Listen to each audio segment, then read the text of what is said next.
you go, Yippee-yi-yay. I've obviously been using this lately, and I have to say it has helped me improve mentality-wise as well as focus as well. That's the most important thing, as we know. Esports, 50-50, 50 skills, 50 mentality, definitely helps.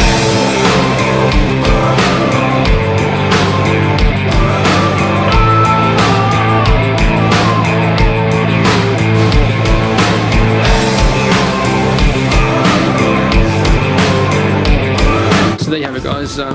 Absolutely insane facility, very professional, and these guys are starting to dabble into the gaming space, which is awesome. Podcast is about to start, but honestly, it's insane. ATP, that's where it's at. Welcome to the ATP Project. You're with your host Jeff. Today we're without Steve, but we do have our new sponsored athlete, Dylan Banks. Dylan, it's AussieFifa HD is your handle. Dylan, I have been a gamer since way back. I love video games. I actually created a video game company. It's not an unusual stretch for ATP Science to actually be working with gamers. You're the embodiment of both gaming, but also fitness and health. You've got an amazing journey. You're a professional esports player now, which obviously some hard decisions that you've had to make along the way. You're an intelligent guy, you've gone to university, but you've actually stopped pursuing that career to focus on esports gaming. Mate, tell me, where did all of this begin? It's a long story, but only child. So, grew up in Toowoomba, which is a town around an hour and a half away from Brisbane, which is where we're at now. And being an only child, my way of keeping myself occupied, didn't have any siblings or anything like that, was to play games. I think I was only about 7 years old, and my auntie's friend had an Xbox, an old Xbox, the original Xbox, the first one. And he didn't use it, and I think my mum paid like $50 for it or something from me, and said, we'll just give it to Dylan, he can play with it. I from there started playing games. It wasn't so much FIFA that I was playing. It was, a racing car game back then. Very simple ones, at least for the first Xbox. But ever since, I had been into gaming. It wasn't my only passion, of course. I've had many different passions, but gaming was my number one thing. And then I think I was 10 years old, and my uncle, actually, he was right into soccer or football, wherever whatever you like to call it. Yeah, in Australia, I think we kind of have to call it soccer, because there's rugby union, there's rugby league, there's AFL. You say football over here, the people think you're saying rugby league. Yeah, that's right. It depends which part of the country, and you say football down in Melbourne, and they think it's AFL, right? That's it. Yeah. But if you're speaking to an international audience, you'll get roasted. Oh, yeah. Because soccer is like, I don't know. I mean, it is, though, technically soccer. It really is soccer, right? I mean, it is, So, anyway. Yeah. I'll just call it soccer. We're in Australia, let's call it soccer. Well, put it this way. You know what? I say football now because I understand. I mean, I grew up playing rugby union my whole life, but converted into, and this is how this whole collaboration happened, is because my son, I played rugby union in New Zealand, played at a representative level as a junior, played rugby all through my schooling, and never ever, and in New Zealand, soccer, as they called it, was for sissies. That's what they used to say. Well, funnily enough, I mean, I played, 32 years of rugby. I played 3 years of football. I had a concussion playing rugby for all that time and playing lots of games, where I've separated my right shoulder. I had osteopubis for a season, and I also needed surgery on my left knee, all from playing 3 seasons of football. So no, it is not for sissies. But anyway, the whole aspect of you getting into gaming and all the rest of it, and we can talk about some of the other passions as well too, is when you're about 7. It seems to be a sort of a pivotal time, and I can imagine a lot of mums and dads listening to this podcast are going, my son, my daughter. I'm sure this is going to reflect most stories these days, I think, with kids, because they all start to get into that gaming space. They love it. My boy does too. So, absolutely. At the age of, 5, 6, 7, even younger. They're on So my iPads. how old are you now, Dylan? 23. 23. I was right. Because we were saying off here, this is like my son, who's 7, who watches you, Yes. and my other son, who's 13, who also watches you as well, too, for the tips and tricks. Mind you, we can't, I'm not very good at it. My son's, probably... He learns better, right? Because when they're younger, you can sort of adapt faster. There's that old saying, you can't teach an old dog new tricks. Yep. But, yeah, and that's what I was saying. I thought you were about that sort of age. So in terms then of playing video games, how did your parents feel about that growing up? Well, I remember Mum always used to have a rule, and it was you can play the game on the weekends. Right. Through the week, Yep. cannot. Yep, we're the same. Yep. Yep. On the weekends, you can. Yeah. But then, having said that, I remember, I used to be very excited to play the game. I used to be very excited to get on the Esports and play on the weekend. But after about 2 or 3 hours, I used to get sick of it. And then I used to go and, do something else. Like I remember when I was younger, I was into making bow and arrows. Yeah, right. And I used to watch these YouTube videos Yeah. about oiling the wood Yeah, and wow. making sure you have the, and I was only about 10, I think. Yeah. And, I think I made one that was that good that it shot like over 100 meters. Wow. Just out of the backyard, out of this random tree that I was in the How backyard. big was your backyard? It was only about 50 meters. Ooh. So I Okay. tried this thing and it went all the way over the fence. And, I was, Mum. Where did it land? Yeah, well, in the backyard of someone's home. And Lucky that Poodle's not walking around, minding his own business. It was a blunt. Sniffing a flower. Well, that's right. Thwack.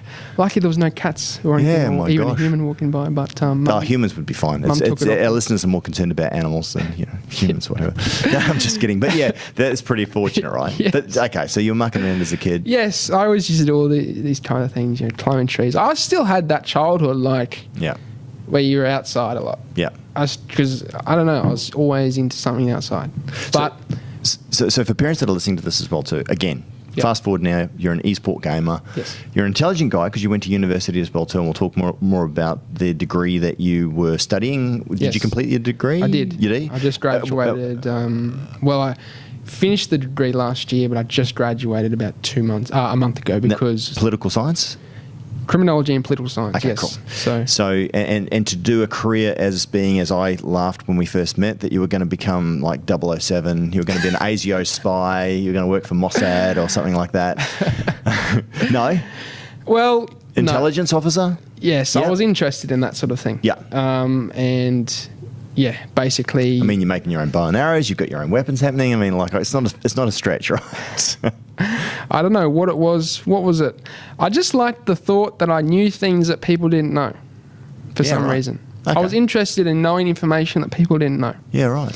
Well, that's interesting because I mean, realistically, that's an extrapolation of what you do now. You're teaching and again, there's so much to unpack. And by the way, There if you're is. listening to this and you're a huge FIFA tragic and fan like myself, and you really want to get into it, Even esports in general. because I am as well too, though. But we're going to do a little bonus segment.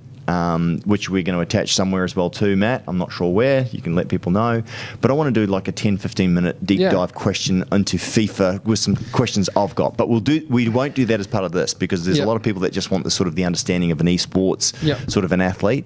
So, sorry, you were saying? Yeah, that was basically my interest in trying to get into sort of the intelligence side of thing. But reverting back to what I was saying in terms of how I actually got into FIFA, that was, I was about 10 years old, I think. My uncle's into soccer, football. Yep. And he had bought the newest FIFA version, which was FIFA 07. Right. Back then. And that was on the Esports still. Yep. And I remember going around playing this game, like, oh my God, this is insane. I love it. This Yep. is awesome. I actually really loved playing the game. And I remember even the cover of it was like Ronaldinho on the front of FIFA 07. And I think, honestly, it was one of my favourite. He had the Barcelona shirts on, right? Yes. Yes, I think I Absolutely. remember seeing the cover. Yep. I've gone through and actually watched all of the iterations since it first came out to now, like where the graphics started to Yep. where they are today. Yep. Oh my gosh, the difference is night and day. Yeah, yeah. In fact, I've got some quizzes for you in a minute. I'll pop a bit later on and see how, because I mean, as I said, well, the team are going, we're putting these questions together. They go, Dylan's not going to know that. I'm like, he's a professional. Of course he knows these things. Yeah, sorry, mate. Keep going anyway. So that was your First initial FIFA was FIFA 07. Funnily enough, It wasn't until FIFA 15 until I actually played the game again. Right. I had FIFA 07, played it at my uncle's place, and then after that, I might have played it here and there every now and then. He would always get the new game, so I would always go over for a game or two as it released. How old's your uncle? He's like, I don't want to say an age that's too. I think he's like 33. Oh, so he's still a young guy. Yeah. Still pretty young. 35, something like that. Yeah. And yeah, I would always go over and play, a game or two. He'd get the new game, and I'd go and play a game or two. I never really had it myself. Yeah. And then fast forward to FIFA 15. Yeah. My mate, Jed Hocken, who actually is he does a heap of trick shots. He's quite famous online. He's got like 400,000 followers. Trick shots for football? Yes, for football, for soccer, yes. Okay, wow. Yeah, so he does a heap of trick shots on Instagram and TikTok. We went to school together, and I remember it was in high school, in woodwork, and we did a lot of things we probably shouldn't have done, but we started talking about FIFA, and I'm like, oh yeah, you play FIFA. I played a few games throughout, my life, and he started talking about Ultimate Team. I'm like, what's this Ultimate Team? Like, sounds interesting. So I decided to download it on my phone, and you can actually get FIFA Mobile, I think it's called, which is the FIFA Ultimate Team version for your mobile that EA Sports has released on the App Store. Right. And I remember playing it and loving the concept. Like, you could get cards, any card you wanted, and a card is basically a FIFA card. So a professional footballer, if you're a professional footballer in the real world, you have your own FIFA card. EA Sports put it into Ultimate Team, and depending on how good you are is how good your stats are on that card. Right. And depending on how good the card is, will depend on how hard it is to pack it out of a pack. Yes. That you pay for. If you want to, on an open patch, you pay to open these packs. So it's kind of a little bit like, for people who aren't familiar with this, the old baseball cards in the States 100%. that they've got, and some are really rare, right? Yeah. Like, they're worth millions of dollars. Absolutely. Because there might only be a handful that they do, right? So it's a collective thing. The difference is in FIFA is that you can collect these cards, put them into a team, and then use those players. And play people. And you can buy them, and you sell and trade them. Yep. It's kind of got its own little cool economy. It is a niche, and obviously I think it was a great business sense from EA Sports to do this because brilliant. People would spend hundreds of thousands of dollars on these baseball cards that you're talking about, and they put it into a game. And now look at eSports now. Well, it's digital, so they don't even have to print it. You don't have to ship it. It's a digital bit download, and people are buying these things. And it is amazing how much people will spend to get these cards. And the thing is, you look at the new trend coming out with your NFTs, with your non-fungible tokens. Yep. Facebook Meta. Yeah. It's look where the world's going. It's all digital.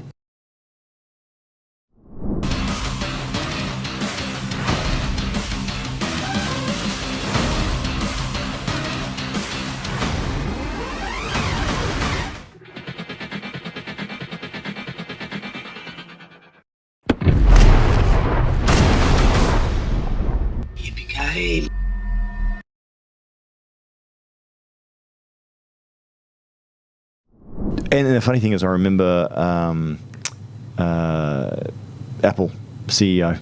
Not Mark Wahlberg. We're talking about him before.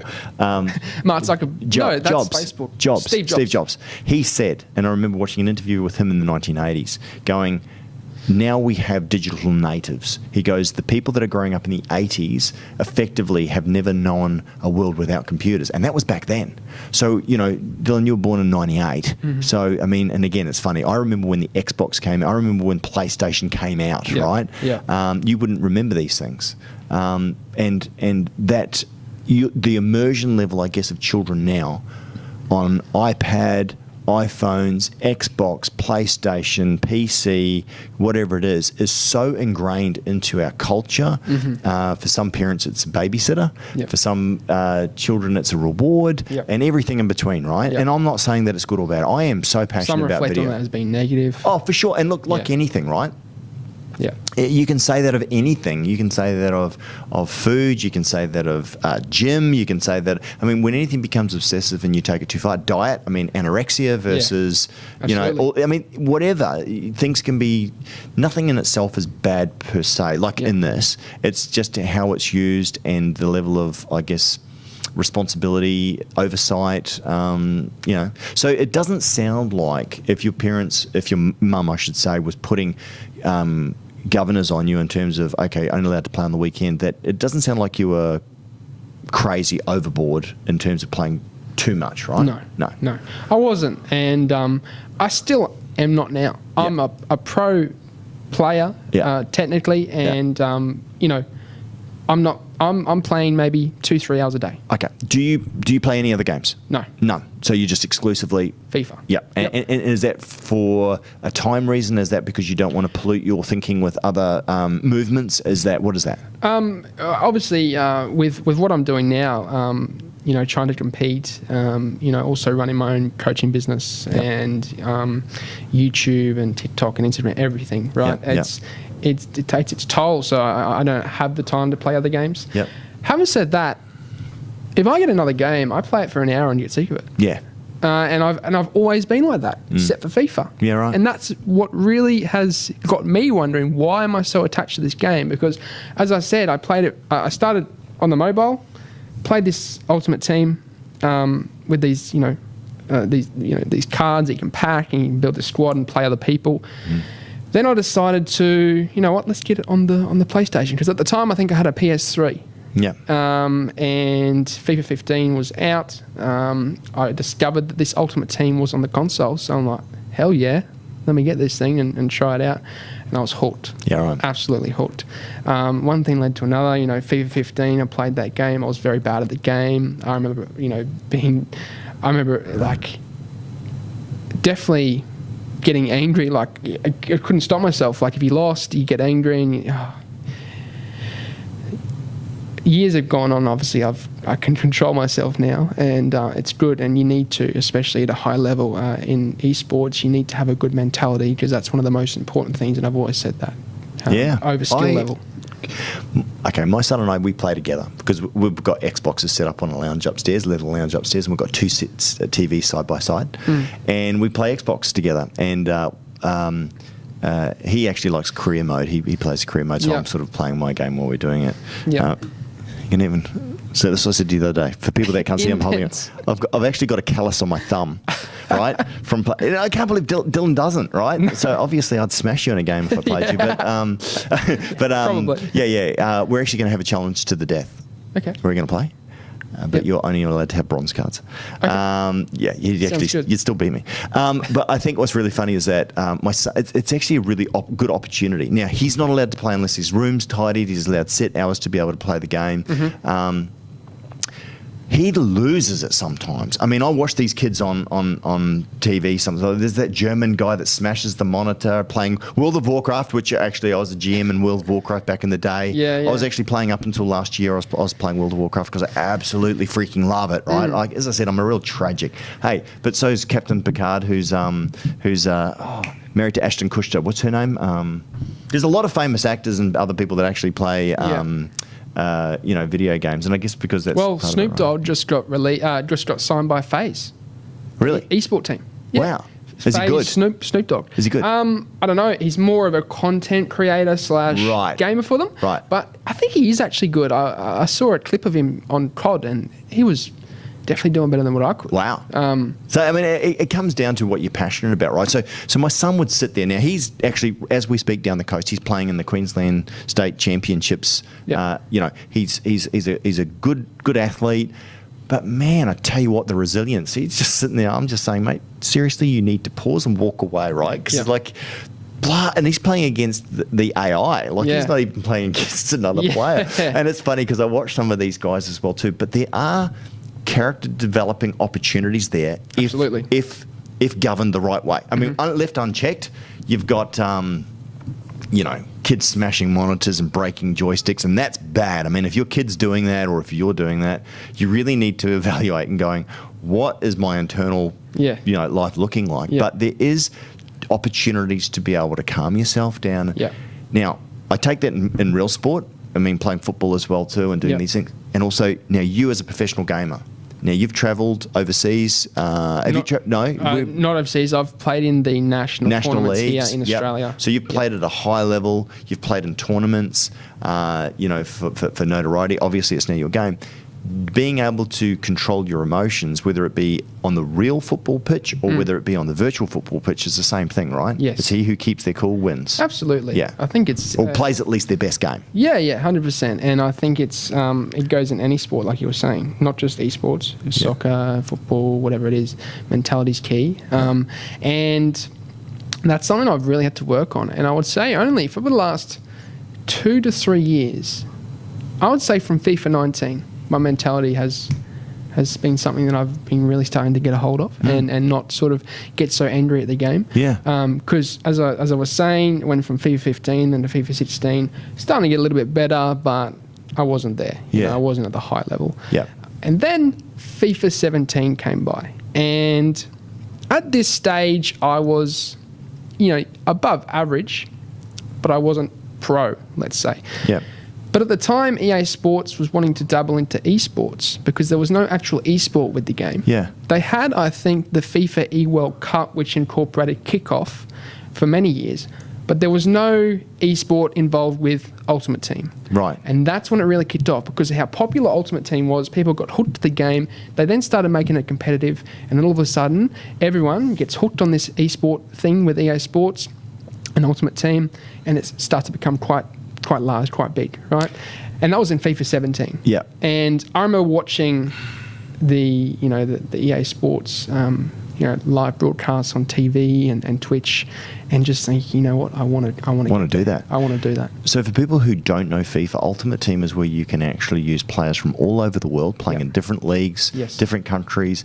You have to make them fit, so there must be commonality in terms of with chemistry. So if they've got bad chemistry, it actually negatively affects their stats. Yes. And I'm not going to bore people who aren't interested in FIFA and are listening to this because they want to understand gaming and potentially how you become a professional gamer and what that means for their kids and what that means for them, because it's fascinating, just your story, but it's a really cool management and addictive side of the game. There are websites. I mean, there's even a guy called the Foot Accountant that goes through and talks about trading, buying your cards and trading them. He actually treats it like a stock market. I've never seen him play a game, but he's buying and selling and trading cards, right? Basically, which is kind of like stamp collecting, but it's for virtual dollars, right? I don't know. I think he gets 30,000, 40,000 views for podcasts as well too, right? It is such a huge and YouTube, obviously.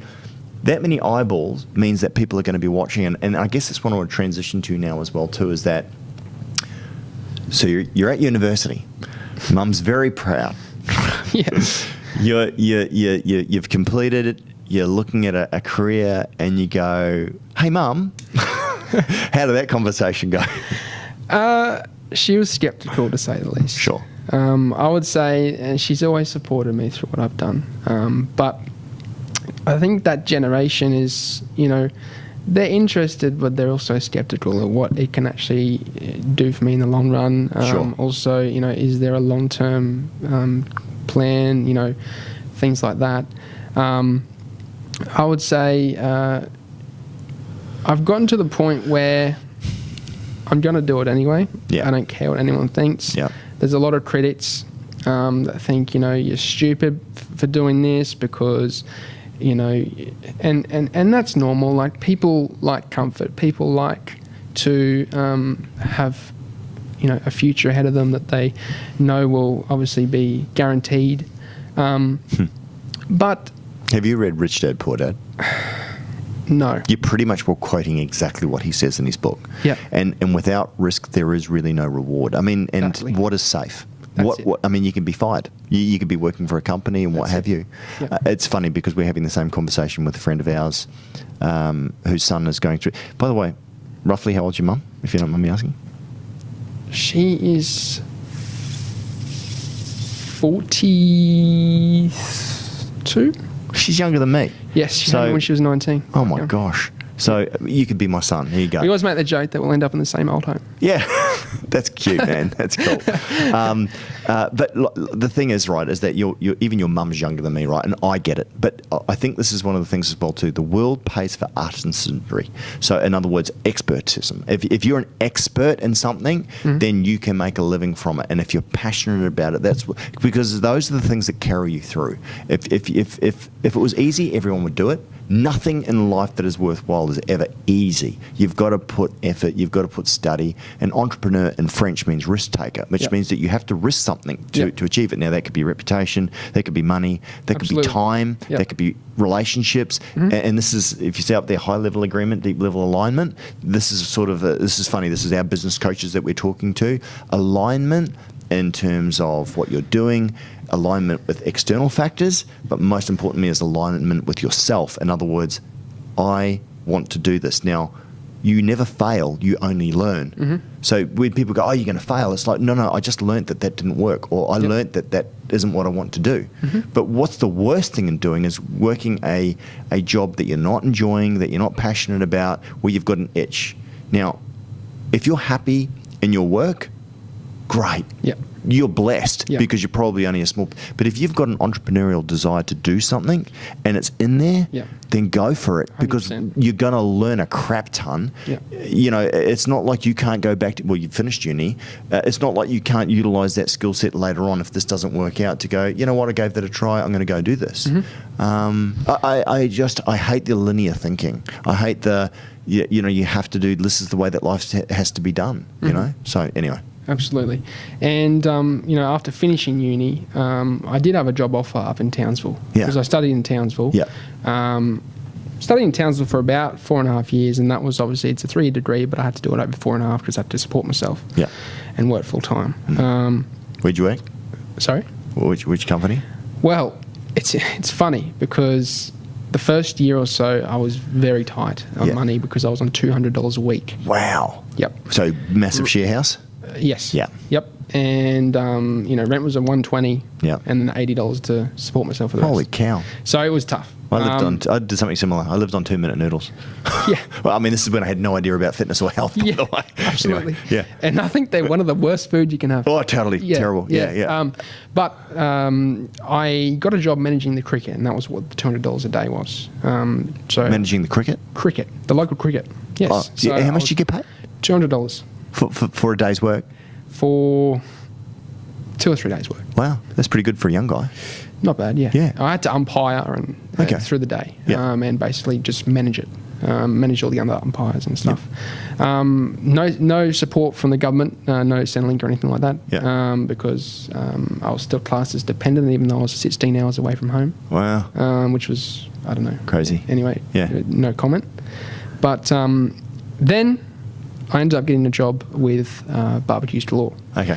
And they were awesome. The people who owned that, they were always supportive of me. The best thing about it was every Saturday we did a big smoke up, because you would, you put sausages and ribs and brisket into this smoker, and it would go through the car park. Yeah. And then everyone would flock. I bet. And what a good marketing technique that absolutely. is. And Dylan used to load up, didn't you? I used to load up chicken wings, pork belly, brisket, all of the American style smoked meats. Good bulking season there. Yeah. Good bulking for there. Because obviously you're into your gym, and we'll get to that in a minute as well too, right? Yes, absolutely. But I worked there for 2 to 3 years. Yep. Okay, which was good. Money was not a problem then, because it was good pay with Barbecues Galore. They looked after me. I even remember when COVID hit, they said, look, if you're tight, come over for dinner every night. That's fine. They were awesome. Jeez. Raj and Andrew, if you're listening. Yeah, whereabouts are they based? In Townsville. Townsville. Yes. They're lovely people. Yeah. They support me. If you need a barbecue and you live in Townsville, go get one from them. Yes. Yeah, there you go. Absolutely. Yeah. And then, obviously, my degree, Criminology and Politics. Yeah. Always had been interested in, criminals and how they, why they commit crime. Are they born? Are they, influenced to commit crime? Nature, nurture. Yeah. Yeah, absolutely. And then also the political side as well, because I was interested in the intelligence side of stuff. I'm joking. Yeah. Well, I love you, Bert, if you're listening, by the way. Yeah. He's our local member. Actually, and Darren Powell, yeah. his son Yeah. is Lachlan Powell, who's one of the biggest gamers on YouTube. Really? He lives in Japan. Wow. I looked up his net worth the other day. Don't quote me. Yep. 20 million a year he makes. Holy. Yeah. Wow. So his son, his father, is the counsellor for this area. Yep. Right. That's Darren Powell. He's a good guy. He actually trained at the same gym as me back in the day. Yep. So yeah, anyway, sorry, keep going. Yeah. And yeah, I was into all of that sort of thing. And then I was working at Barbecues Galore, but a job opportunity come up. And that was with parole. Right. Probation and parole. Yep. I was in my final year of uni. An ad come up through my emails that there was an offer going for a job that for anyone who was still in uni and had their last year, you could apply. As sort of an intern, but I was still getting paid the same as someone working there. And I applied. I think there was something as like 30 to 40 to 50 applicants, and I got it. And I was a bit shocked because I didn't expect myself to get it with that many people. That was an eye-opener. That was a big eye-opener. I worked there for 9 months. The people you're dealing with are not the people you want to deal with. They are the bottom feeders of society. They are not people you want to be dealing with. And there was, I can't really, I can talk about stories, but a lot went on, and it just, what I liked about the job was that because it was so intense and because there was so much going on and because of the people you're dealing with, the day went so quick that you didn't even look at the time. I hated those jobs where, and I not only, before I even moved to Townsville, I was working at kebab shops, Chinese restaurants since I was 14. So I've worked since I was a young guy. I hate those jobs when you're looking at the time constantly thinking, when am I going to get out of here? I think I've said this before on the podcast, but I reckon I've had one of the worst jobs for that ever in my entire life. Matt, have I mentioned this before? So when I was first married, between jobs,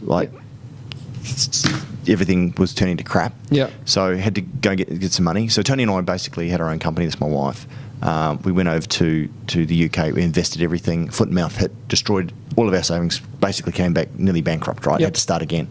And Tony's mum got me a job at a factory that blew bottles for Coca-Cola. So I was in a production line. You had to have air plugs in. So you couldn't talk to the person next to you. You couldn't listen to music because there was a safety hazard. And the job was, and look, for people who can do it, some people love it, right? But my brain doesn't. I need to do something with this, otherwise I'll go nuts. Anyway, so the bottles would come along. There'd be a line of 5 or 6 bottles. You'd pick them together. They would slightly stick. You'd pick them up and you'd turn around and you put them on a pallet. And then you go for the next one. And there'd be someone on the other end, right? They would take 5 or 6. And you'd load up a pallet and you put a thing on, then someone would take it away. Now, there were 3 8-hour shifts, right? Now, there was a clock over where the TV is here, over to my left-hand side, and I wouldn't look at it, right? So the second day, and the first day was, okay, it was a bit tough. It was pretty good money. But, for what you're doing, back then. And I wouldn't look at the clock. Anyways, I was like, okay, right, I reckon must be coming up to my first break, because I worked the afternoon shift. I think it was 2 till 10 or something like that. Coming up to my first break at 4 o'clock in the afternoon or whatever it was. And I've gone, okay, you've got to be close. No, I'm not going to look. I'll give it another 5 minutes. And I looked up, and about 15 minutes had gone past. And I went, I can't do this. I'm going to go absolutely nuts. And I guess this comes back to what you're sort of saying. Is this the kind of thing where you looked at it and you went, is this my life? Is that what gave you the courage to decide to turn pro? It is. Yeah. You thought you'd give it a crack. So were you making any money from FIFA at that time? I mean, what success had you had? Were you doing the eSports league? Were you doing any of that? So whilst I was still at Barbecues Galore, this is kind of where my pro career under FIFA just kicked off. At the time, it was FIFA 19, And it stems off, as I was saying, I was getting better from FIFA 17. I wanted to get to that eSport level by then, by the next year, which is FIFA 18. Yeah. That was when the first E-League season came out. Right. Now, the E-League is basically the eSport league of the A-League, which the A-League is the football league here, the soccer league here. Yeah. So it's equivalent to the NRL, Yeah. the A-League. Yeah. They called it the E-League, obviously for eSports. And every A-League club, whether that be Brisbane Roar, Melbourne City, Melbourne Victory, the Newcastle Jets, whoever it was, had to pick 2 representatives as their eSport players. Right. To then compete in the National League. So is it so you're playing 2-on-2, or is it a one and a reserve? So there was one for Esports and one for PS4 at the time. Okay, gotcha. Yep. Yeah.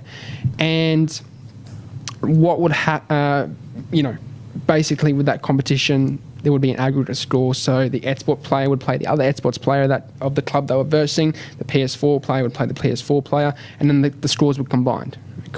Okay. And that 2018 it was, FIFA 18. I wanted to make it, man. Like, as I said, I made my mind up in FIFA 17. I'm like, I really want to make this. Esports is something I want to pursue. Yeah. It's insane to, think that you can play this professionally and it can be live streamed on TV with commentators and all this. I'm like, God damn, I want to make this. Yeah. I didn't make it in FIFA 18. Right. And I was a bit gutted. Yeah. But it gave me an opportunity to really work on getting better and really pursuing this. Yeah. So in FIFA, between FIFA 18 and FIFA 19 was when I really cracked on and started practicing a lot. Yep. Started watching a lot of tutorials on YouTube, Yep. which is funnily enough what I do now. Yep. Teaching people how to play and getting better at the game. FIFA 19 came around and Brisbane Roar were looking at selecting their next representatives. I didn't think they went too well in FIFA 18. They got like 8th. Right. Which wasn't. And you have to use the players in the club, right, when you play? No. You so don't. you can use the ultimate team, but Yeah. you have to use 2 Brisbane Roar players. Right. So, if you're a Melbourne City representative, Yeah. you can use whatever players you want in the ultimate team, which Yep. can be Ronaldo, Messi, Right, whatever okay. it is. Yep. But you have to have at least 2. And you wear their jumper, obviously. Yeah. That's it. Yeah. It's a branding exercise, effectively. Yes. Yeah. So you wear their jerseys. So which of the Brisbane players do you use, by the way? I think I used a Jack Hingett, Where does he play? What position? right back. Right. And Brown, maybe? I can't remember. Okay. It might have been. I can't remember. His name. I see the Sturridge is playing for Perth. Who probably He use is him, right? one of my most favourite players ever. Is that right? Yeah, I actually really want to go and see him play. Wow. So He's a great player. Didn't he play for England at he one played stage? for Liverpool. Yeah. And I'm a Liverpool supporter. Right. So okay. So is my son. I really like Sturridge. Yeah. Would love to see him play. He gets injured a lot though. Yeah. That's the only trouble. But that year, FIFA 19 came around. Brisbane Roar were looking for the next player. And at the time, for that month in Foot Champions, which was the ranking system back then. So Foot Champions is something where you play 40 games in a weekend league, which is a tournament that runs every weekend from, at the time, it was Saturday and Sunday. You had to play 40 games. And each game takes you about 20 minutes, right? 15 to 20 minutes. Yeah. So it is a lot of playing. Yeah. I think it was from Friday night to Sunday night. Yeah. They've changed the format now. They have right? changed it now. Thank It's only God, 20 right? games, thank Yeah. God, Yeah. because it was No life. an absolute nightmare. Yeah. No life on the weekend. Yeah. Because it's not like you can go back to back, right? You need to refresh. You need to, especially if you had a bad loss, you need to calm down a little bit. That's You know, it. Oh Yep, my gosh. absolutely. Yeah. That month, though, the rankings were up for the Foot Champions tournaments for that month that they were selecting with Brisbane Roar, and I was second Yep. in Australia. Yeah. At the time, I had been signed by an eSport team, which was linked to them, and basically from there, I was able to, with my rankings plus being associated with that team, Yep. to join Brisbane Roar. The Brisbane Roar signed me. That was my first season in the E-League. And so could anybody try out for Brisbane if they lived in the States or lived in New South Wales, or did they have to be a Queenslander, or what was the deal? At the time, they were more... Brisbane do like to keep it local. Yep. So they usually try and go within Queensland. At the time, I was in Townsville, which is 16 hours away. So they were still willing to pick anyone in Queensland as long as they were in Queensland. Right. Right, because Townsville's obviously north of Brisbane. Yeah. And that was my first tournament. Bit sceptical going into it. There were a lot What year was this? 2019? Yep. Yep. So that was the second season of the E-League. Yeah. It was on Fox Sports. Yeah. Do you know what the viewership was like on that? It was, I think, 100,000. Wow. So a lot. That's great. I think, actually, they got more viewership than the A-League Grand Final. Holy cow. Yes. So that just shows you, hey, like the size and... Of esports. Wow. Absolutely. Wow. And that was my first tournament going in. Wasn't much spotlight on myself, obviously, and I wouldn't expect there to be. I was new. It was more on the players who'd been in there previously and had won. Yep. Going in, I just thought, you know what? Just play your game. Don't care if you win or lose. And that mentality is what you need. Yeah. You can't be going in going, I'm going to win or I'm going to lose. Yeah. You can't go in thinking either of those things. You need to go in clear-headed. Yep. Did so. Won my first match. And it was actually an exhibition match for the first round because EA Sports had mucked up that year and they hadn't allowed us the Ultimate Team accounts yet. They hadn't unlocked them for some reason. Right. So we had to use kickoff, and all the players were complaining about saying, this is ridiculous, it's not Ultimate Team, I don't like this, I'm not going to play for points if it's not properly done. I didn't care that much, to be honest. I was just happy to be in the E-League. Excuses or results, right? Like Yeah. you just get on with it. Yeah, that's it.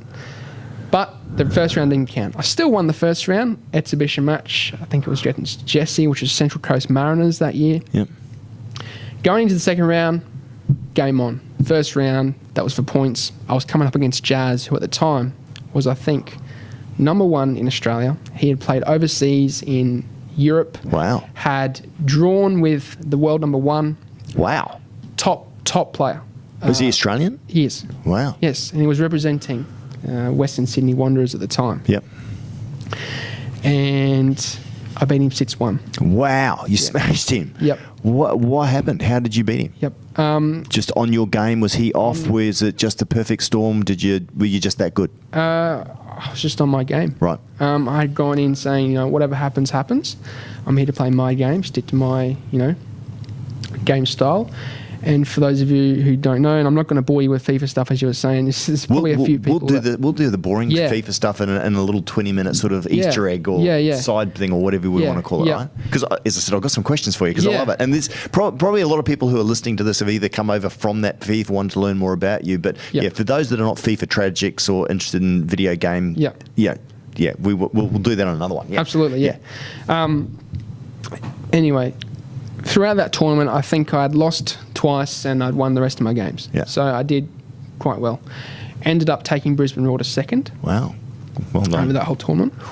And we fell just below Melbourne Victory. Right. So that was my first year, first tournament. All of a sudden, people are realising, well, Aussie can play, he's pretty good, right? Yeah. Not bad. Yeah. Then 2020. By the way, was there any prize money in that? Not that year. No. There was entry into the EA Sports Global Series. So if you had to come first, you got a ticket into the Global Tournament, which is in Europe, which is for big money. Right. $1 million prize. How did the guy that won go over on that tournament? Do you know? Not very good, I don't know. Yeah. No. Did he have to use the Melbourne team? No. This is just in EA. The A-League. The E-League is connected to EA Sports, but it's not necessarily their style of. Because it kind of wouldn't be fair if you had to use a couple of players. I mean, nothing against the Australian guys. I mean, but they're not as good in the game. That's for sure. No, that's right. Yeah. 2020 came along, FIFA 20. I was determined again to make it for Brisbane Roar. Again, they were happy to sign me. Did quite well for the second year, for the first year. Yep. Going in, I remember the first day. There was two. Now, the first season I played in, it was over 9 rounds over 9 weeks. So there's a lot of flying to Sydney. The second year, you had to fly down to Sydney. Yes, every round on Thursdays. Jeez. Yep. And it would be, you'd have makeup done, you'd have, it's all on TV. Oh, well, we had that done here, Dylan, before we came in, hair and makeup. Yeah.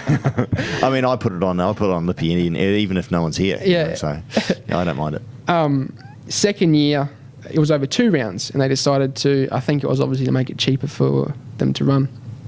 2 rounds, you played half of the group on the first day, and then a month later you played the second day, which is the other half of the group.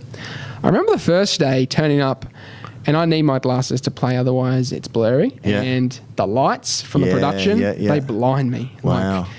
unreal. Do you have the blue glasses? No. It's funny because Steve and I, we're going to do another podcast with you on the science of gaming, like reaction times, dopamine levels, serotonin, sleep patterns, biorhythms, all this sort of stuff. We're going to get right into the science of it on another podcast down the track. But one of the questions I was asking is, do those blue blocking glasses, that blue light, do they work? I mean, obviously you don't use them all. That was then. Do you use them now? No, I don't use them now. I use my own prescribed glasses. Right.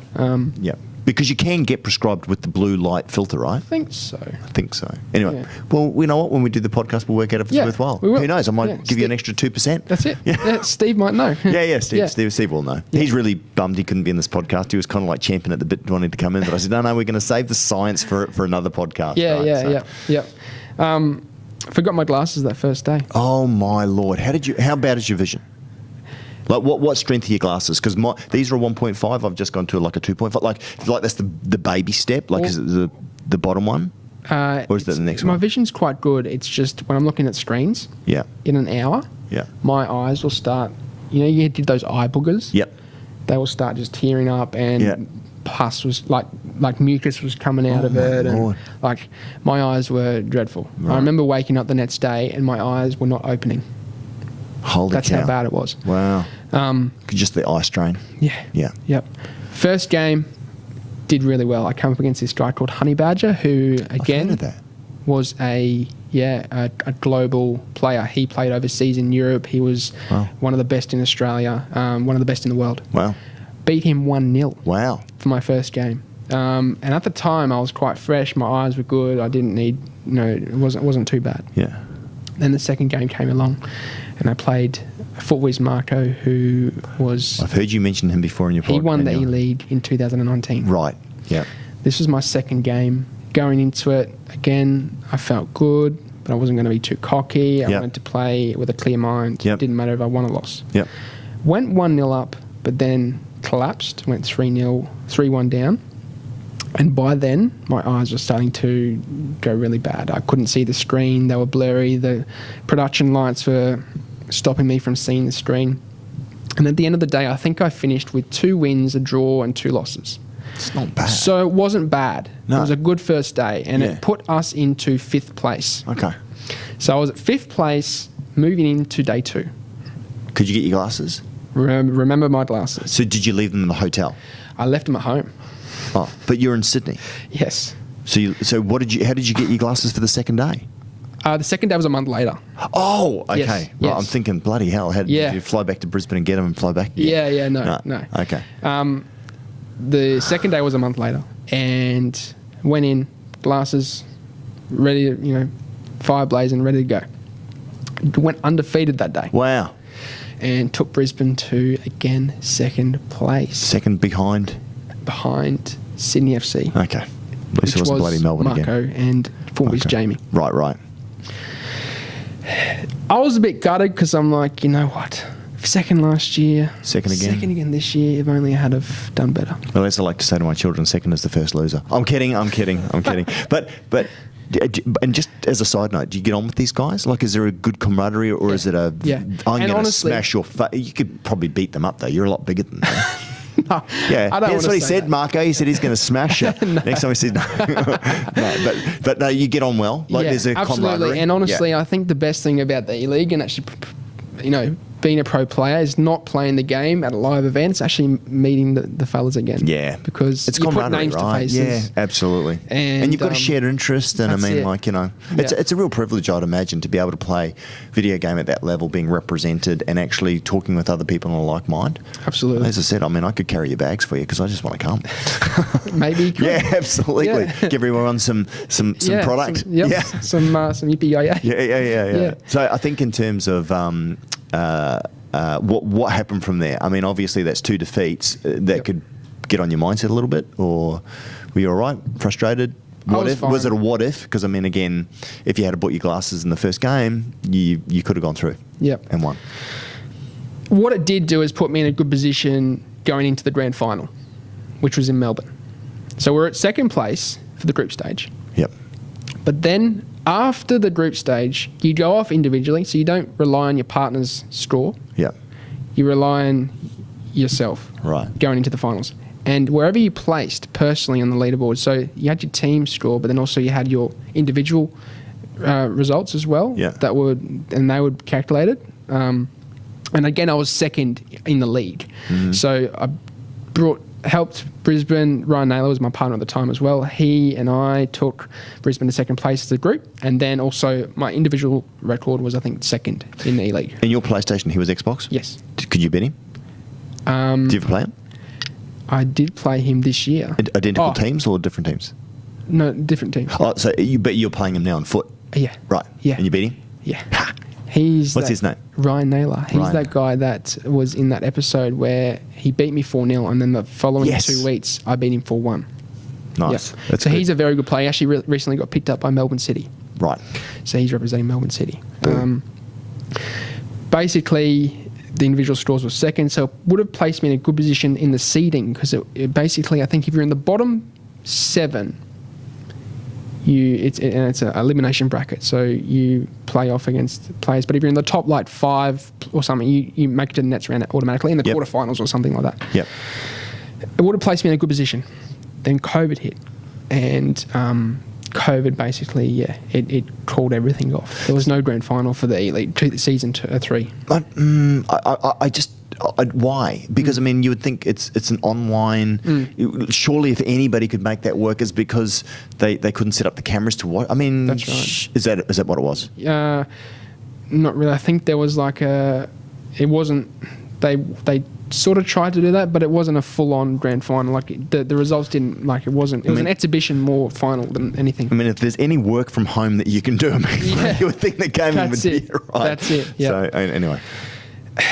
That was my last season as up until now. And now? It hasn't been officially announced, but I won't say too much. But, okay. Looking pretty good for season 4 of the E-League. Awesome. Well, they'd be pretty mad considering 5. second and Yeah. You know. Because last year I didn't get selected. Right. By anyone. Why? Don't know. They had the tournament online on COVID. Yeah. And how did Brisbane finish? Last.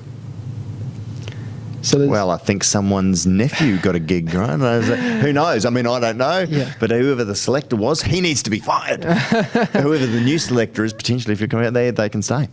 No comment. No comment. I know, mate. And by the way, No.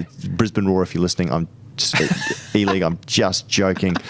You know. Yeah. So yeah, but no, that's cool. Yeah. Okay. So looking pretty good for this season, but yeah, good. That's been pretty much my professional career. I have always wanted to make an overseas event. Yep. I've always fallen just short, or I haven't been able to compete in the qualifiers. Right. And that was because I was working during uni, Yep.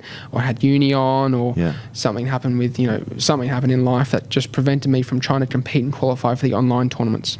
So now you're a professional e-gamer. You've gone professional. How do you make money? And you don't need to tell us how much. Yep. Though I have got some interesting facts and figures on the gaming industry and how. Yep. I mean, and by the way, I said Powell. It's Power. Lachlan Power. He is Lachlan. He plays Fortnite and some other things. Matt, you know who he is, right? Yeah, he lives over in Japan. You know, how does he sleep at night? On piles of money with beautiful ladies, apparently, because when you're an e-gamer, especially in Asia as well too, like it's huge, right? I mean, it's huge everywhere now, but Yes. I mean, I think that was the sort of the cradle of it. But Yep. So, don't tell us how much Yep. you make, but like maybe sort of say, bracket it maybe, but Yep. like, how do you make money? Yep. And yeah, I mean, are you living on 2-minute noodles still?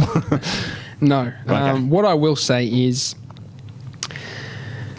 it was initially a risk declining the job that I had offered in Townsville. Yep. And can we say how much money that was going to be? That was going to be probably about 70K a year. Which is pretty good. 80K a year. First year out of uni, not bad, right? Absolutely. Yeah. Yeah, and it would have really set me up for where I was trying to go in Canberra. Yep. Because it was an intelligence position at the jail. Yep. And basically, that's a very interesting job. It's what I always wanted to do, intelligence, information. Yeah. Basically, you're going through, prisoners' phone calls, emails, trying to... Sound like my wife. They also... they also have... She could do that job. She can also kill. They also have a lot of the prisoners will have code words and they'll have their own language. Yep. And they'll try and organise crime from within the jail outside. Wow. So sometimes they'll be still running their businesses. Wow. And the intelligence officer's job is to basically try and find that out. Wow. That's Read cool. their language. That's really cool. I didn't know that. Absolutely. I've never been to prison. And not only that, you're working with the bigger intelligence agencies. So there's information that there's going to be, let's say, a terrorist attack. Yeah. You're better off sharing that. You better share that. And, you know, if you find something out like that, then you're going to, you know, be sharing that information with your bigger intelligence agencies. Well, it's not like you were digging ditches for a living, right? No. I mean, like, that was exciting. It's something that you'd studied for. Absolutely. So it must have been, Absolutely. how long did it take you to make the decision? To not go for the job? Yeah. Well, it's funny. And I will shout the professor out, basically, Dr. Mark. He's in Townsville Uni? He's in the Townsville Uni. He was a lecturer / mentor for me. He was there when I was, you know, doing it tough in Townsville. There was a few things that went on. He was always there to support me, even financially. He always offered, even if I needed to. I never did because I don't like taking money from people. But he was always there for me. He was a mentor. Hang on, we're sponsoring you. So that's good news. Yeah. Yeah. No, I'm kidding. But this guy sounds like a really good guy. Really, very religious guy. Very, like, you know. You know, I was going to say, there's not too many people that would give you money unless they've got a sort of a faith. Yeah. Yep. You know, sort of something that's bigger than themselves, which is why they care for humanity. Yep. And he basically knew that's where I wanted to head. Mm. He got into contact with one of the intelligence officers who I personally knew because I met him at a criminology conference at the uni one year. I think it was my second year into uni, and Dr. Mark knew where I wanted to go, knew my ambitions in the criminal justice system, and basically contacted this guy and said, look, he's interested, and that's when I was going to get the job. Wow. We had coffee together. I was very close to taking the job. Yeah. I would have stayed in Townsville. That was another part of the decision, was the fact that I would have to stay in Townsville. All my family's down south. Right. Down in the Brisbane area. Yeah. Toowoomba area. Yeah. So it would have meant, again, you know, establishing a life away from your family, which I could have done, but I think it's important to be near your family. Yeah, I think so. I missed a funeral. You know, there's a few things I missed, so it is... With COVID? Yeah. And I had a week or two to you know, think about it. And then I contacted Dr. Mark and said, look, can we go for coffee? And I told him my ambitions the whole time. My ambitions throughout uni were to obviously be an intelligence officer. But I also had in the back of my mind that what if I could make this YouTube thing work? Mm. What if I could, you know, turn this into a career? Mm. And at that stage, YouTube was kicking off. I think I was at 15,000 followers on YouTube. Yeah. It was not the greatest, but it was getting there. When was this? How long ago? 6 months. 6 months ago. You're at 15. Now you're at 50. 50. Yeah. 51, yeah. It's awesome. Yeah. I saw your little plaque that you had there as well too. Yeah, no, that's for... You get one when you're 100,000, but I edited it. Yeah, I know, I saw that. Yeah. To make it look like you got a plaque. Yeah. I sat him down and I said, look... I told him my ambitions. He said, look, you should have just told me because, you know, I'm here to support you if you need, and, you know, I've always been here for you, as you know. And it was at that point where I'm like, I'm doing this. I'm not taking the job. At the time I had left parole. There was only 2 or 3 months left in uni. And I decided to really grind the YouTube thing. Start putting out 1 to 2 videos a day. I knew that the new game was coming out, FIFA 22. Yeah. And I decided, you know what? I'm going to give this a crack. At the time, I was making enough to pay rent and probably live on 2 minute noodles. And is that from money from YouTube? From YouTube. From ads, yep. right? That was my only income at the time. Yep. After leaving parole was the YouTube thing. Yeah. So I also had good savings as well, so that I could live off if I needed to. I was willing to sacrifice that though. So basically pursued the YouTube thing in the final 2 or 3 months of uni. The new game was coming out, and I decided to start really uploading 1 or 2 videos a day, putting a lot of time into the editing. Yeah. Like, I mean, and I appreciate your clips. I love your clips because they're short. You get straight to the point. Yep. You know, I watch your stories now too. I mean, obviously, I'm invested into you because I like you, and I like your style. I like the way that you and you've got that point of difference as well too. Yep. I mean, I watch some of the other guys as well too. Yep. Do you mind if I mention who they are? No, that's fine. So, because I don't want to give them any spotlight, but I like Krasi and I watch Mike LaBelle. I mean, these guys are funny. They've got a nice personality, completely different style, right? Yep. But you get an authentic sort of a feel about them, right? And you've got your own style, and I love the short, version of yours. You're straight to the point. You sort of talk about it. You don't overload too much information. So they're really, really great. My son watches them, as well too. So they're relatable to even the younger audience. Yep. And that's been adapted over time from feedback, but it's also been adapted, and I've had a sort of a strategy with this. The fact that I've realised TikTok has created a culture where people don't want to sit through 15, 20, 30-minute videos. I do not know anything, and it's because of my age. I'm nearly 50. I don't know anything about TikTok other than if you're young and if you want to reach a certain audience, you need to be on there, which we've worked out. But I only watch YouTube because I'm old. Yep. Absolutely. And what I can say is TikTok is 30-second long videos at max. Right. And what it's done is created a culture, in my opinion, that has basically caused people to only value videos that are short and sweet and get to the point. Yeah. So that's been my strategy, is to keep them 3 minutes at the max, because most tutorials are 10 minutes to 15 minutes. Yeah. I won't go too much into that, but a lot of people do that on purpose because you get more money from AdSense if you have a longer video at 10 minutes. Really? Yes. I know nothing about that. Yep.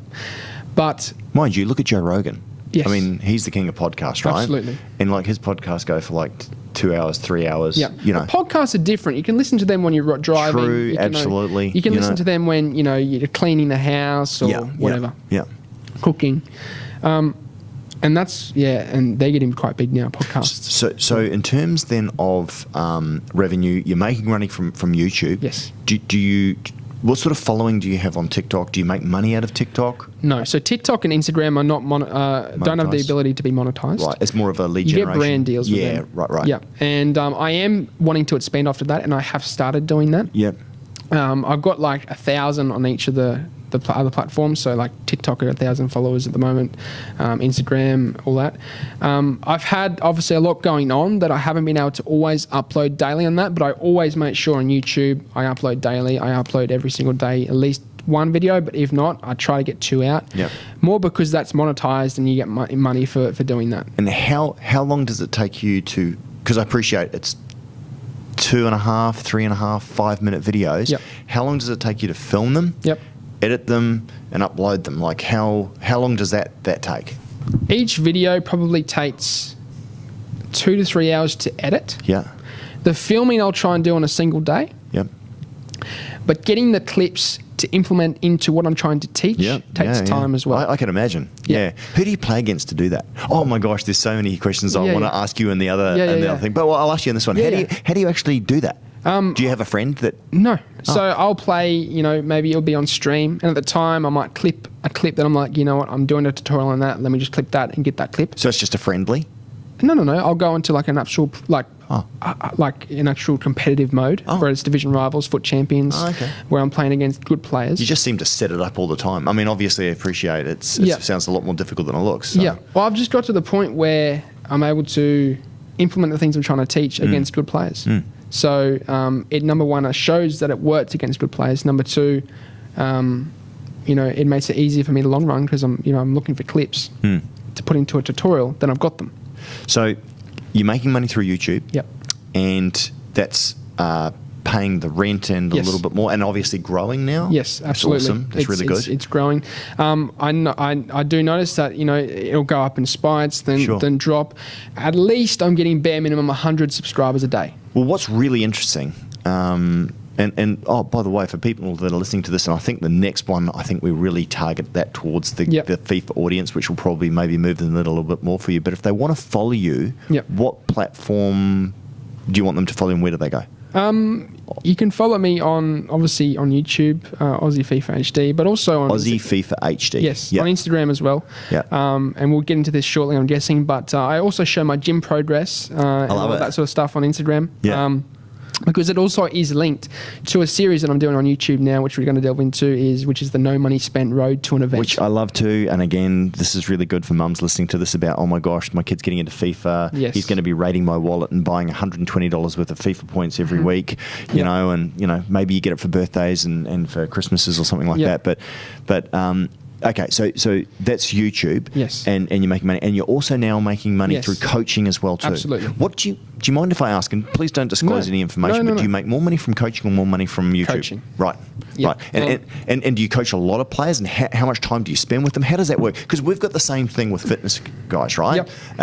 You know, Jared and all the rest of it, they do online coaching, and then there's in-person coaching as well. Absolutely. Obviously, almost all of yours would be online, right? Yes, Yep. absolutely. Yep. I've got clients from all over the world, US, UK, in the Middle East. I see quite a lot of your comments coming from the Middle East, actually, when I look absolutely. And I think it is because... they're really generous with their comments, aren't they? Oh my gosh, you're so good. You've helped me so much. I really have become a better player because of you. Yeah. It's really nice. It is really good to see, and 99% of comments are positive, which is really cool to see. And I just, it doesn't bother me about the negative comments. I was going to ask you about trolls, but we'll get into that maybe a bit later. But in terms of the, so you're making more money through your coaching. So and how many people do you coach? I've got about 35 now. How many people do you reckon you could coach? Probably double, triple. Okay. Yeah. I would. Currently, I'm working about 12 hours a day, so it would probably push it up to 13, 14 hours a day. But I've looked at capacity of how much I can do. Yeah. Double or triple the amount I'm doing now, and if it gets to the point where there's too many, I'm going to hire another coach. Right. So I'm going to get to the point where hopefully I'll need another pro player that I can pay a good wage to coach for me and do players, coach players that basically I can't get to. Yeah. But I'll always guarantee that they'll at least get half their sessions with me. Yep. Okay. And going back to what you're saying before, I just want to quickly delve into that is I think why I have a fair few followers from the Middle East is because I relate to them at a point where in my outro I always say salam. Yes, I've heard that. So what is that? What? It's like I think it's like salam. Peace. Salam. Peace. Is that Israeli? Is that Jewish? Salam. It's Arabic. Arabic. Yes.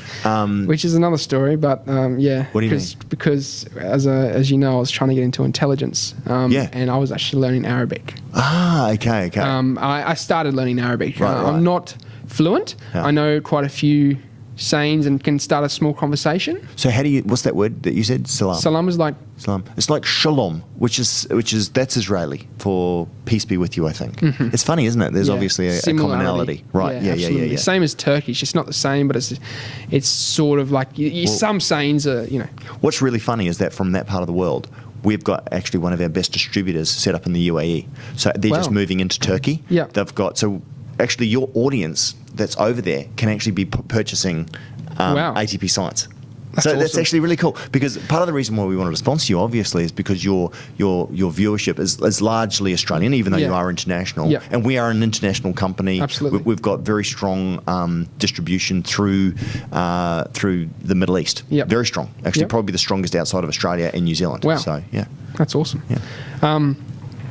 And with the coaching, I got about 35 clients. I started to pursue that around 3 months ago. Yeah.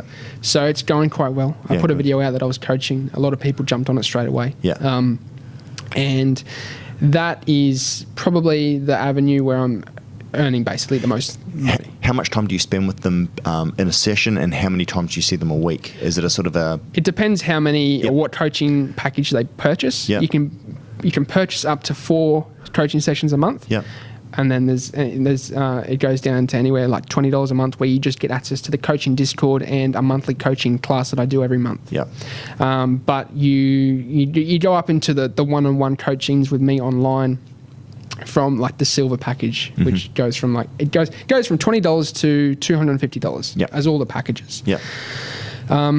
And then what will happen is they'll basically be invited to the Discord, which is a really cool community. It's quite knit in there. They're all helping each other, which is great. I don't always have to be there. If someone asks a question, a lot of people just are willing to say, this and that. But if people tag me and independently want to ask me, I'm always there to answer if they have any concerns or something with the game. They'll book their session. We'll then do a one-on-one session over Discord, so I'll give them a call. I'll then get them to share their screen with me. You can do that on the PlayStation, where you share the screen. I can then view their screen. What happens if they're on Xbox? I get them to stream on Twitch on a private account. Right. So then I can look at their screen and also record it through my desktop. Right. And I can, on PS, if they're on PS, they share the screen through the game. Yep. I can look at it, record it through my Elgato game catcher. And then we go back over it. I basically show them what they're doing wrong, what they're doing right, how to improve, and then we'll do 2 or 3 games a session. So it's an hour or so session. Yeah, that's awesome. And and you're busy through the middle of the day. That's when you're doing your videoing and all that sort of stuff, right? Because most of these people have got jobs. Yep. I mean, and your average client, they're doing this just to improve, to go from like Division 10 to 9, and then get up into that. Absolutely. And the best thing about it is everyone's improved in the academy. Awesome. I really love to see that. There's no negative comments. They're all saying how. And the thing is, with how I teach, I make sure they have the basics down pat before getting into anything fancy. You see, a lot of other coaching, I've heard a lot of other coaching courses, what they'll do is they'll teach also what's broken in that game. So a broken mechanic that will be can be abused and shown, what's broken, but the thing is, that's not going to help someone over the long run. If they patch it. That's it. If they patch it, and also the following year. Yeah. So I'm teaching people how to play from FIFA 22 to FIFA 50. Yep. Because the basics of what you need can get down pat before you can become, better at the game. Yeah. And that's why I think a lot of people like using my coaching, academy is because of that. I make sure I'm very strict with it too. I say, I don't want you to do a skill move. Yeah. I want you to not do a skill move. I want you to focus on dribbling to the space before you do anything else. Sounds like me teaching my son who's under 7s and how to play football. Yeah, right? absolutely. Yeah, forget the flashy stuff, right? Yeah. Look at Messi. Yeah. I mean, he just dribbles, right? That's it. That's it. He only ever uses a skill move very, very seldomly, right? That's it. So, and I will teach them the more complicated things, but I'll make sure they get the basic stuff down pat first. Yeah. And basically everyone's improved on there. It's really good to see. Before we also actually have the one-on-one session, each coaching session comes with a gameplay analysis. So what they can do is send me a game that they've played through the week. I take a look at it, give them a bit of feedback on a document, send it through and say, work on this before we work on one-on-one. They'll try and work on that. If they're still having struggles, I'll show them how to remedy some of those issues. Perfect. So it's quite a good actual setup that I've got in terms of the coaching. And that's pretty much where I'm at with that. And then, of course, I'm working with you guys now, which is really cool. Sponsored athlete. Yep. And again, it's a great fit for us because, one, I love FIFA. Two, actually, I've loved gaming always. And obviously very good. You're Australian. And again, for us, we try and promote local athletes. I mean, we do work with some international ones as well too. Yep. But also you're into the gym. And one of the things when we first started talking that you're really passionate about was that you want to be an advocate, really, to sort of help people become fit, not just esports fit, but also be fit as well, to sort of be that example. There's a few things I want to be advocates for. One thing I probably won't delve into yet, but the one thing that I am trying to advocate for is the fact that I'm trying to remove the stigma around esports and gaming, that if you are to game professionally or even play it in general, you're unhealthy or you're overweight or you're, you don't have a life. Yep. You can have a life. You can be fit. You can be healthy. Yeah. And I'm trying to show that this actually increases your performance. It actually improves your performance. It's really interesting, And that's why I started this year, the series called the No Money Spent Road to an Event. And the no money spent means that you haven't purchased in-game points and bought packs. That's it. Which is how some people do. I saw one guy spend $10,000 and bought every elite card. And again, I'm talking to the FIFA guys. They know, okay, Team of the Year cards and all that sort of stuff, right? But they bought every elite card that they possibly could, or icons or what have you, that he possibly could, $10,000. Right? Whereas you've spent no money. How Dylan has improved his squad and got better players is actually through receiving rewards. Because when you playing well and winning, and you get given packs of cards, and from those cards you can sell them and make money, and then go and buy cards, or you can even get good cards if they're untradeable. Right? Absolutely. And again, for people who aren't FIFA, they're like, I don't know what you're talking about, but it just means that Dylan's everything that his team, and I've seen your team, it's a very good team, it's a high quality team, right? It has been earned through doing well by playing in FIFA. That's it. So yeah, playing the game. Yeah, and I'm trying to show that you don't need to put money into the game to actually prevail. Yeah. And the other thing I'm trying to show is if you have a good diet, if you go to the gym, if you at least do some form of exercise, if you take a loss, take a break from the game, don't keep playing. If you break up how much you're playing through the day, as I said, I only playing probably 2 or 3 hours a day. I'm not playing that much. And I'm basically trying to remove that stigma in gaming because I know it's quite strong, especially with parents and their young kids. I can understand, look, if your kid's playing for hours and hours and hours, I can understand it's not the greatest for them. No. Like, it wouldn't be good for them. They, it is good to get out and socialise and do things, right? But, I'm trying to show that you can play the game, be healthy at the same time. It's about balance, whilst showing, yes, absolutely, whilst showing that fitness and healthy diet can improve your performance. Well, we are going to do a podcast with Steve where we're really going to break down the science of it. We're going to break down nutrition. We're going to break down, dopamine and serotonin, brain chemicals. We're going to break down how to increase your reaction time through using supplementation or using, focus. Steve is great because I say, Steve, let's research this. And he just goes into it and just does a deep dive. We'll pick up traits from some of the best gamers in the world, the fastest reaction times. We'll break that all down so that if people who are playing casually for fun, like me, or people who are wanting to become a bit more serious and make money out of it, like yourself, we'll give you the full package on how to perform better as an esport athlete. Perfect. And I think a lot of people would also resonate in that and want to know that sort of stuff as well. I'm interested because I don't know. I mean, I'm talking about stuff from Henry Osiki going back to the 90s where I was listening to this compound that actually increases hand-eye coordination, also increases reaction time. Because if you can react that split second faster, clarity of thought, get away from brain fog, all these sorts of things, as well as, whether it be mindfulness techniques. Now, I know that word's overused. Some people say meditation, but whatever. But in terms of clearing the mindset, removing emotions, how to deal with defeat and setback. Absolutely. So many things in the real world are the same on the digital world, right? So it's about becoming the perfect beast. But as far as obviously that being a role model, I think that's a really noble thing, and that's what. Aspire to noble motives is one of, I think it's Think and Grow Rich by Napoleon Hill said, if you aspire to noble motives and you're authentic, in other words, you believe them, then you will be successful because you're going to impact people's lives. Because, and that's obviously what you're doing. And honestly, it's a really good reason why I went with you guys in terms of partnering with you because, natural products, things that are going to help with your performance in the game, but they're not high in sugars and all that sort of thing. They're not bad for you. I've always been that type of person where I love that natural type of stuff that's, good for your body and stuff like that, can help you perform in whatever you're doing, whether it's fitness, whether it's sports, whether it's esports. And that's exactly why I love the fact that I'm working with ATP. Thank you. And I think the thing for us as well too, like even on our pre-workouts, we use things like safranol. And as I keep saying, it's one of the most expensive compounds we've ever used, but it's actually from saffron rice. It actually comes from there, and it's a compound in there which is a really beautiful nootropic effect in it, right? And again, we always believe that let food be your medicine, medicine be your food. So everything that we look at is based on nature, and you can't hold back nature. You can't confine it. You can enhance it. You can work with it. There's ebbs and flows and all the rest of it. But as we say, putting on chemical straitjackets and doing things, you have the piper to pay.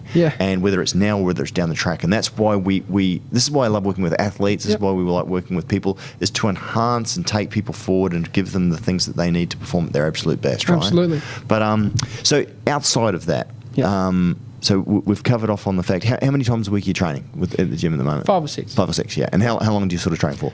Oh, well, sometimes I try and keep it to minimum 2 hours.